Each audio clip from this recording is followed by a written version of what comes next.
জাহান্নামের আগুনে জ্বলতে জ্বলতে যখন চামড়াগুলো গোশতগুলো ঝলসে যাবে, রব্বুল আলামিন নতুন করে চামড়ার গোশত গায়ের মধ্যে ফিট করে দিবে।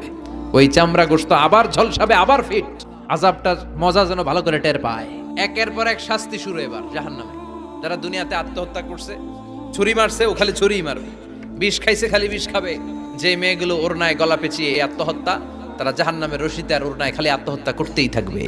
যারা স্মার্টফোনের ভিতরে ইন্ডিয়ান নায়িকাদের কোমর দোলানো ডান্স দেখেছে, অশ্লীল ভিডিও দেখেছে, জাহান্নামের গরম শিক চোখের ভেতরে ঢুকিয়ে দেওয়া হবে। যারা মিথ্যা বলতো, ওদেরকে এক লাইন জাহান্নামের ছুরি দিয়ে কুচি কুচি করে জিহ্বাটা কাটা হবে। অন্যের জমি মেরে খেয়েছে এরকম ডাকাই তাছাড়া নাই, 7 জমিন ওর কাঁধে তুলে দেওয়া হবে। এবার ঘাড়ে কর। গিবত করে চগল খড়ি আছে না নাই, তাদেরকে আল্লাহ জাহান্নামের তামা দিয়ে নখ বানায় দিবে, আগুন ঝরবে ওটা থেকে। নিজেরা নিজের গালের গোশত আর বুকের গোশত টেনে কুড়ে কুড়ে খাবে। ওদের ব্যথার চিৎকারে পুরো জাহান্নামটা থারথার করে কাঁপে। যারা যাকাত দেয় নাই,